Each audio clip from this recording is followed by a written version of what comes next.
নমস্কার বন্ধুরা, welcome to আরকে sports. আশা করি তোমরা সবাই সুস্থ ও ভালো আছো।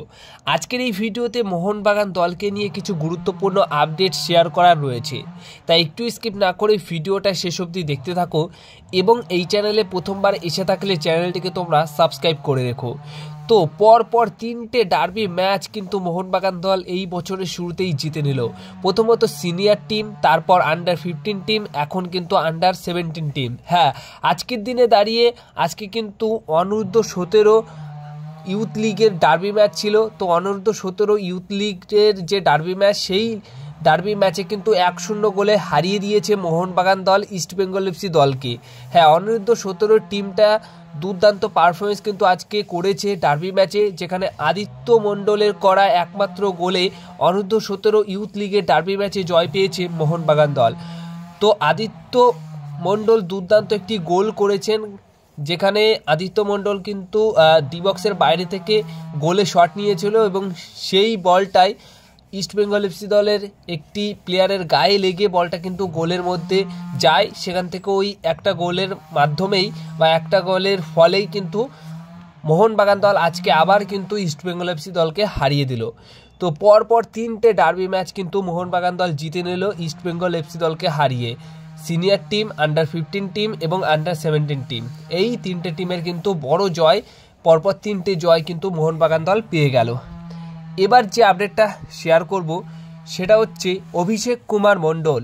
অভিষেক কুমার মণ্ডল 14 বছর 7 মাস বয়স এই ফুটবলারটিকে মোহনবাগান দল দলে নিয়েছে।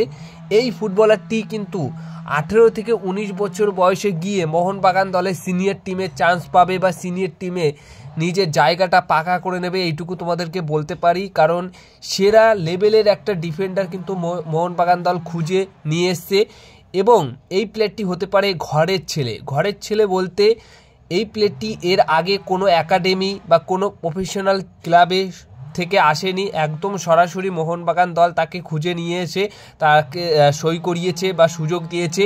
তো সেই ক্ষেত্রে মোহনবাগান দলই তার ভবিষ্যতের সাফল্য হওয়ার পেছনের চাবিকাঠি।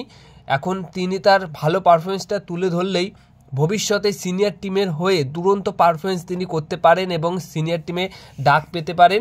আর এই প্লেয়ারটি প্রীতম কোটাল, প্রবীর দাস, আরও অন্যান্য বাঙালি ফুটবলারদের মতো ঘরের ছেলে যেটা আমরা বলি সেই রকম লেভেলের ফুটবল হয়ে যেতে পারে। তো 14 বছর 7 মাস বয়স অভিষেক কুমার মণ্ডল, যিনি কিনা আন্ডার 70 দলের হয়ে খেলছেন এবং ইস্টবেঙ্গল এফসি দলের হয়ে দুরন্ত পারফরমেন্স করেছে আজকের ম্যাচে। তো এই ফুটবলারটিকে সই করিয়েছে। অবশ্যই তোমাদেরকে এটুকু বারবার মেনশন করে বলছি এটাই, যে এই প্লেয়ারটি কিন্তু ঘরের ছেলে একটা সময় হতে পারে, যেটা আমরা সবাইকে হয়তো ঘরের ছেলে বলি না, কিন্তু যারা একদম মোহনবাগান দল থেকেই আর কি তাদের ভবিষ্যতের সাফল্যের চাবিকাঠি খুঁজে পায় তাদেরকেই আমরা কিন্তু বলি। তো এই ডিফেন্ডারটিও কিন্তু মোহনবাগান দলের ভবিষ্যতের সেরা ডিফেন্ডার হতে চলেছে, এটুকু বলতে পারি। এবার যে আপডেটটা শেয়ার করব সেটা হচ্ছে মোহনবাগান দলের 3 জন footballer golden ball, golden boot এবং গোল্ডেন গ্লাভসের দৌড়ে কে কোন পজিশনে রয়েছে সেটার একটা আপডেট তোমাদেরকে শেয়ার করব। প্রথমত বিশাল কায়েতের কথা বলি। বিশাল কায়েত 1 নম্বর পজিশনে রয়েছে এবং চোখ বুঝে যে কোনো প্লেয়ার, যে কোনো এক্সপার্টরা অবশ্যই নিঃসন্দেহে এটাই বলবে যে এই বছর বিশাল কায়েত কিন্তু মোটামুটি 10টার উপরে বেশি ক্লিন শিট রেখে আইএসএল এর গোল্ডেন গ্লাভসের অ্যাওয়ার্ডটা জিতছে। তো বিশাল কায়েতকে কিন্তু অন্য কোনো প্লেয়ার আর টেক্কা দিতে পারবে না গোল্ডেন গ্লাভসের দৌড়ে, কারণ বিশাল কায়েত যেভাবে 8টা ক্লিন শিট নিয়ে অলরেডি ফেলেছে, তাতে করে অন্য কোনো প্লেয়ারের কিন্তু আর কোনো ক্ষমতাই নেই যে বিশাল কায়েতকে টপকে গিয়ে গোল্ডেন গ্লাভ জিতবে। তো বিশাল কায়েত 1 নম্বর পজিশনে রয়েছে বর্তমান সময়ে দাঁড়িয়ে, আর বিশাল কায়েত কিন্তু এই বছরের গোল্ডেন গ্লাভসটা জিতছে।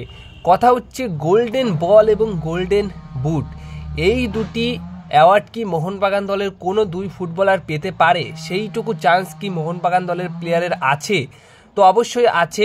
গোল্ডেন বলের তো অবশ্যই সুযোগ রয়েছে, যেখানে গ্রেগ স্টুয়ার্ট এই মুহূর্তে 2 নম্বর পজিশনে রয়েছে, আর 1 নম্বর পজিশনে রয়েছে কর্নার শিট, যিনি কিনা 6টা অ্যাসিস্ট করেছেন, আর গ্রেগ স্টুয়ার্ট করেছে 5টা অ্যাসিস্ট, তাই 2 নম্বর পজিশনে রয়েছে। তো গ্রেগ স্টুয়ার্ট অবশ্যই মাঝখানে বেশ কয়েকটা ম্যাচ তিনি খেলেনি, যদি খেলতো তাহলে আরও গোল বা অ্যাসিস্টের সংখ্যা তার বেড়ে যেত, তখন কিন্তু 1 নম্বর পজিশনে থাকতো। কিন্তু গ্রেগ স্টুয়ার্টের অবশ্যই সুযোগ রয়েছে গোল্ডেন বল জেতার, দেখা যাক শেষ অবধি কী হয়। কিন্তু গোল্ডেন বলের রেসে 2 নম্বর পজিশনে রয়েছে গ্রেগ স্টুয়ার্ট। আর গোল্ডেন বুটের কথা যদি বলি, তাহলে গোল্ডেন বুটের দৌড়ে এই মুহূর্তে 1 নম্বর জায়গাটাকে খুব ভালোভাবে পাকা করে রেখেছে আলেদিন আজারায়ে। What a player! সত্যি যত প্রশংসা করব ততই কম হয়ে যাবে এই প্লেয়ারটিকে নিয়ে প্রশংসা করা। 15টা গোল করে 1 নম্বর পজিশনে রয়েছে। তো এবার এই প্লেয়ারটিকে টপকে গিয়ে কি কোনো প্লেয়ার গোল্ডেন বুট জিততে পারে?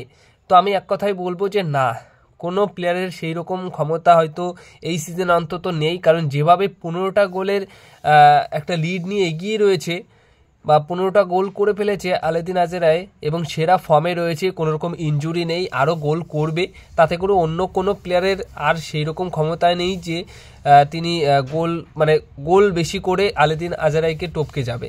হ্যাঁ, জেসুস জেমিনেজের একটা সুযোগ রয়েছে, তিনি 10টা গোল করেছে, আরমান্দো সাদিকের একটা সুযোগ রয়েছে, কিন্তু আমার মনে হয় না যে টপকাতে পারবে আলেদিন আজারায়েকে। আর যদি মোহনবাগান প্লেয়ারের কথা বলি, তাহলে মোহনবাগান প্লেয়ার হিসেবে জ্যামি ম্যাকলায়নের গোল সংখ্যা এখন 6, আর 6টা গোল করে 9 নম্বর পজিশনে রয়েছে জ্যামি ম্যাকলায়ন। তো যে কটা ম্যাচ বাকি রয়েছে সেখানে অন্তত সেই কটা ম্যাচে প্রতি ম্যাচেই জ্যামি ম্যাকলায়নকে যদি জিততে হয় গোল্ডেন বুটের অ্যাওয়ার্ড বা অনেক বেশি গোল করতে হয়, তাহলে কমপক্ষে 2 থেকে 3টে করে গোল প্রতি ম্যাচেই করতে হবে, তাহলে হয়তো একটা সুযোগ জ্যামি ম্যাকলায়নের কাছে থাকলেও থাকতে পারে এবং গোল্ডেন বুট জিততেও পারে। কিন্তু আমার মনে হয় না যে আলেদিন আজারায়েকে অন্য কোনো প্লেয়ার টপকাতে পারবে। আলেদিন আজারায়ে অবশ্যই গোল্ডেন বুট পেতে চলেছে এই বছরে, আর বিশাল কায়েত পেতে চলেছে গোল্ডেন গ্লাভস। এই দুটো মোটামুটি পুরোপুরি কনফার্ম। আর গোল্ডেন বল নিয়ে কিন্তু এখন একটা লড়াই হবে, যেখানে মোহনবাগান প্লেয়ারের সুযোগ রয়েছে। তো ভালো করে খেলুক ডিমিট্রি পেট্রাস বা গ্রেগ স্টুয়ার্ট, যাতে করে গোল্ডেন বলের অ্যাওয়ার্ডটা কোনো মোহনবাগান দলের প্লেয়ার পাক। তাহলে অন্তত এই সিজনে আইএসএল শিল্ড আসার পাশাপাশি আইএসএল ট্রফি আসার পাশাপাশি আরও 2টো এক্সট্রা অ্যাওয়ার্ড আসবে, যেটা হচ্ছে গোল্ডেন গ্লাভস আর গোল্ডেন বল।